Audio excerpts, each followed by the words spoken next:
Hello, I have chosen to read the book Harry Potter and the Deathly Hallows, and I will start with my characterization of Harry Potter.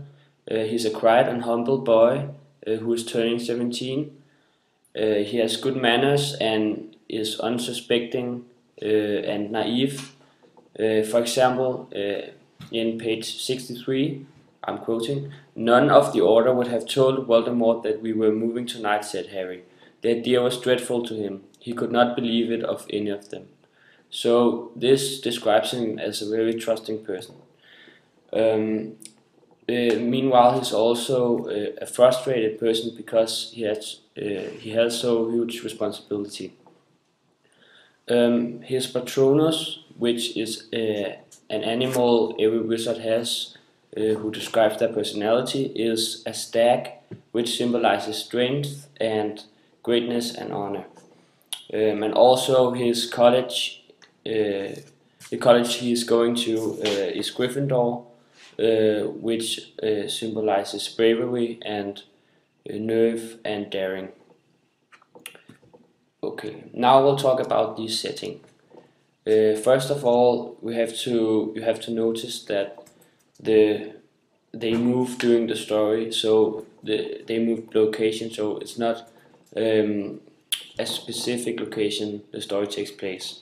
But the overall setting is that the story takes place in United Kingdom, and it's the magical slash wizarding world versus the normal Muggle world. Muggle is an ordinary people with no knowledge whatsoever of magic.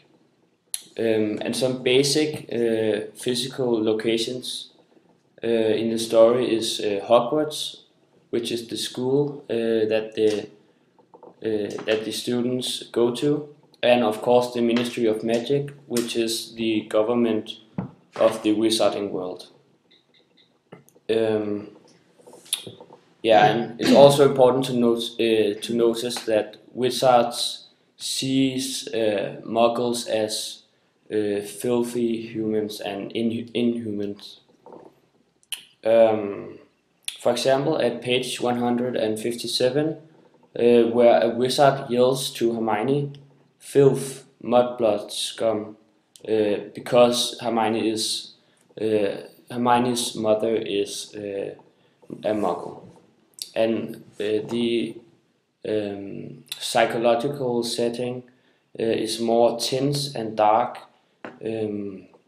because, for example, in page 241, Ron, Hermione, and Harry Potter are fighting each other because of silly things, which tells us that the physical setting is tense and dark. Now we'll talk about the title of the story. The story is called Harry Potter and the Deathly Hallows. I've chosen to talk about this because it's very central in this story, because the Deathly Hallows symbolizes the three elements which can make you the most powerful wizard in the world, and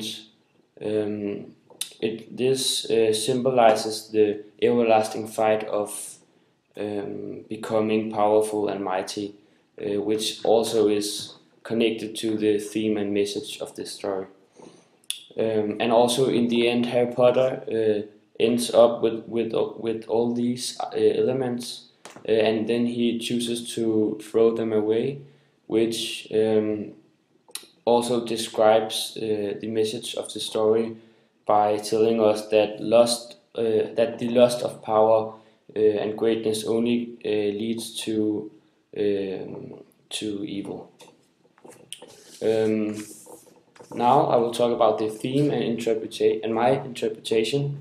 I will start with the overall theme I have concluded is the eternal battle, the good versus the evil, the lust of power and and might.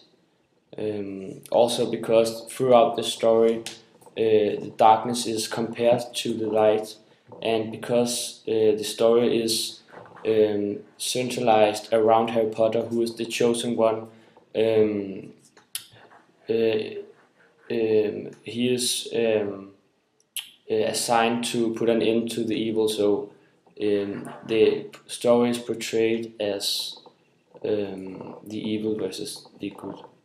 A sub-theme to this in the story, I would say, also is coming of age, finding yourself, because the story is centralized, as I told, around Harry Potter, whom you follow throughout the story, both inside and outside.